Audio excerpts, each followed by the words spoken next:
নমস্কার, এমইউ কিচেনে সবাইকে স্বাগতম। আবার চলে এসেছি নতুন একটা ভিডিওর সাথে। চলুন তাহলে রান্নাটা করে নিচ্ছি। আপনাদের শুরুতে আমি লিখে দিয়েছি কি রান্না করছি আজকে। আজ বানাচ্ছি পাট শাকের ঝোল।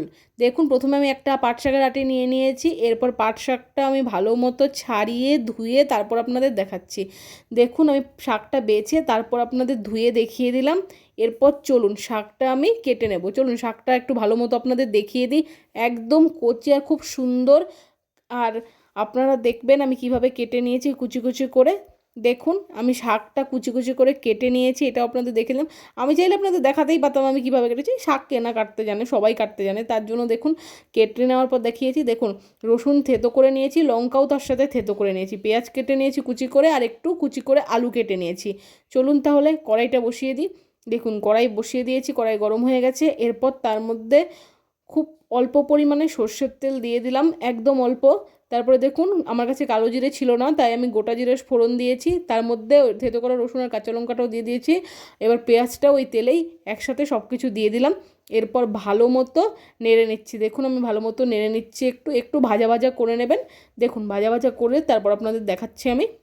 দেখুন ভাজা ভাজা করে নিয়েছি, কত সুন্দর লাগছে। আর এত সুন্দর গন্ধ বেরিয়েছিল না, কি বলবো। দেখুন এরপর পরিমাণ মতো আমি জল দিয়ে দেব। দেখুন আমি দিয়ে দিলাম জলটা ভালো মতো। দেখুন, আর কে কে আপনারা মানে সবসময় শাক খান আর শাক খেতে ভালোবাসেন অবশ্যই আমাকে বলবেন। দেখুন এরপর আমি আলুগুলো দিয়ে দেব।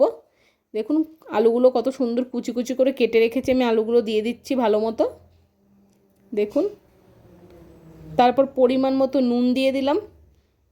দেখুন আমি দুবার দিয়েছি পরিমাণ মতো। এরপর একটা হাতা দিয়ে ভালো মতো নেড়ে নিচ্ছি একটু। দেখুন সব কিছু একসাথে মিশিয়ে নিয়েছি। এরপর আমি হলুদ দিয়ে দেব পরিমাণ মতো। দেখুন হলুদ দেওয়ার পর একটু ভালো মতো নেড়ে চেড়ে নেব। এরপর ভালো মতো একটু ফুটিয়ে নেব, মানে আধ সেদ্ধ হবে ততক্ষণ পর্যন্ত আমি জলটাকে আর আলুটা ভালো মতো ফুটিয়ে নেব। দেখুন আধ সেদ্ধ হবার পর এবার আমি শাকটা দিয়ে দেব কুচিয়ে রাখা।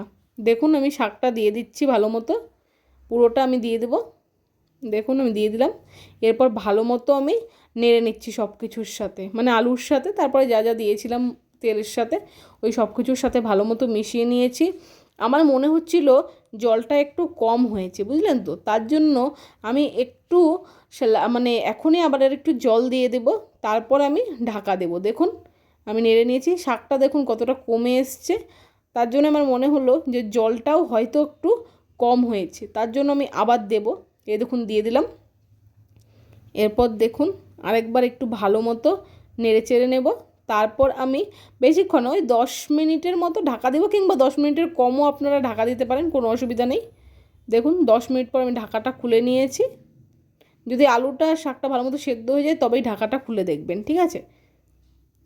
দেখুন কত সুন্দর হয়েছে দেখতে। আমি নেড়ে নিচ্ছি। এরপর একটা বাটিতে আমি নামিয়ে নেব। দেখুন কত সুন্দর হয়েছে না দেখতে, আর খেতেও খুব সুন্দর, দুর্দান্ত হয়েছে খেতে। দেখুন আমি একটা ছোট গামলা মতো বাটি নিয়ে নিয়েছি, তার মধ্যে আমি নামিয়ে নিয়েছি। দেখুন কত সুন্দর হয়েছে দেখতে। আপনাদের যদি ভিডিও ভালো লাগে অবশ্যই লাইক কমেন্ট শেয়ার সাবস্ক্রাইব করতে ভুলবেন না। আর চ্যানেলে নতুন হয়ে থাকলে অবশ্যই সাবস্ক্রাইব করবেন। আমি চেষ্টা করব আপনাদের নতুন নতুন একটা করে প্রতিদিন ভিডিও উপহার দেওয়ার জন্য। তাহলে আজ আসছি, ভালো থাকবেন সুস্থ থাকবেন, আবার আসবো নতুন একটা ভিডিওর সাথে। ধন্যবাদ, ভালো থাকবেন সুস্থ থাকবেন সবাই।